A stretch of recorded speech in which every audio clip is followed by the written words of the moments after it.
Hi there, and welcome to Play with Corona SDK on Tuts Plus. In this lesson, we're going to take a look at Lua, the programming language that drives Corona SDK. So, open up a new file in Sublime Text, and we'll save it in its own folder with the name main.lua. Corona will always look for main.lua as the entry point to your application. First off, let's look at comments. Comments in Lua are denoted with a double dash. Multi-line comments is a double dash and a double square bracket.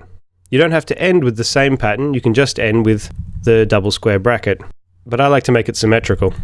Next up, let's look at variable types. A variable can be nil, which is the equivalent to null and undefined in JavaScript. There's only this one type nil to represent both. We of course have Boolean values as well, true and false.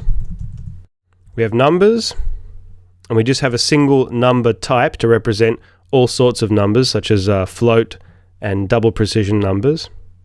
We have strings, functions, and functions in Lua are similar to functions in JavaScript, but we'll talk about that in more detail later. And finally, we have tables. In Lua, there's no distinction between arrays and objects. They're all tables, and tables are the sole data structuring mechanism in Lua. So let's have a look at that in more detail. Values can be assigned to a table in a variety of different ways. You can use a square bracket syntax, just like in JavaScript, and pass in a variable, a string, a number. But unlike JavaScript, you can use anything to be a key of a table, including functions and other tables as well. You can also set up initial values like this. Table values can also be accessed in a variety of ways. We can access them with dot notation, with the same square bracket notation, using either variables or strings. And here down the bottom you can see our console output. Just go to Corona Editor, Run Project, to see it in action. Next we're going to have a look at scope in Lua. Scope in Lua is created and confined to modules and functions. And just like in JavaScript, inner functions will also have access to variables that were declared on the same level as them. So as you can see in this example here, we have an outer function and an inner function. Outer function defines a local variable called val, which is 20. Inner function can have access to this and can mutate it, and it will be mutated on the outer function as well. When we run this, we'll see the numbers printed here by the inner function, then we'll see the number printed by the outer function, but this printout here will still be referring to the variable defined up here. So there you can see 30, 40, 40 again, and finally the string key. Notice we put local to declare that this is a local variable. If I remove this, the variable will be on a global scope and will overwrite this declaration here. So basically in Lua, when you define a variable without the word local in front of it, it is considered to be global. So let's take a look at the syntax for logic and for iteration. If I start typing for, you'll see that the Corona Editor plugin gives me a bunch of different options. If we just want to iterate numbers, we can use this logic here. Tables, when being used as arrays, will always start at 1. So you'll find it much more common to see iterations starting at the number 1. So for I equals 1, up to 10, do the following, and then end. We can also iterate the index and the value in I pairs of table name. You should use I pairs when you're iterating over a table that is being used as an array, and pairs when you want to iterate over a table being used as a hash. So here instead of index, we refer to the index as key for the key value pairs. If I chuck my table in here, we'll get rid of all the rest, you can see the output.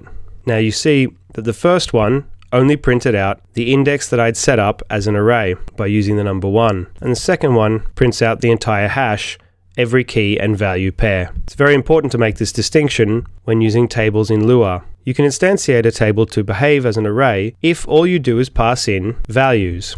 This will tell it to behave like an array. Unlike JavaScript, tables, arrays, and strings, and all the other variables don't have their own methods. They have class methods that you need to use. So if I want to insert into an array, I have to call table.insert and then the table name and the value I want to insert. you can use the editor plugin to have a look at all the different methods you can use. It's the same story with strings. I can set our val string to be uppercase. Oh, and before I forget, you can get the length of a string or an array by placing hash at the beginning. So here you see it returns 7, and if I do it for val, you can see it's 3. So let's take a look at logic statements.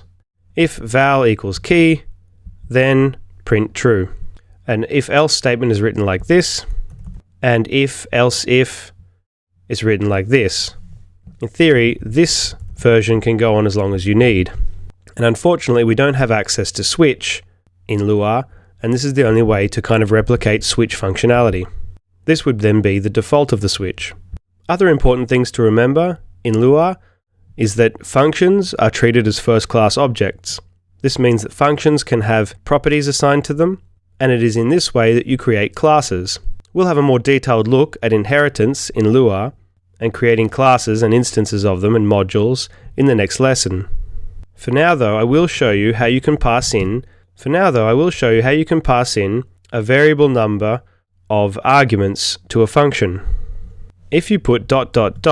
as your arguments, then you'll have access to an array called arg. Basically, we can print out, using iPairs, all of the arguments that were passed in. So if I call this now, print out, with a random number of strings and other variables, you can see we have access to all of the arguments. Well, that should do to help us get started. One of the biggest hurdles for me getting started with Lua was tables and the concept that you don't have separate arrays and objects. Spend some time experimenting with them and using Corona Editor to get to know the Lua API. By the way, if you ever get sick of the Corona Editor, particularly if you're working in non-Corona projects, you can always hit Shift-Command-P and go to Disable Package and select it to turn it off temporarily. So that's all for this lesson.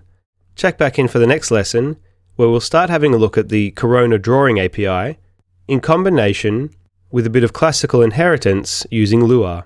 Ciao!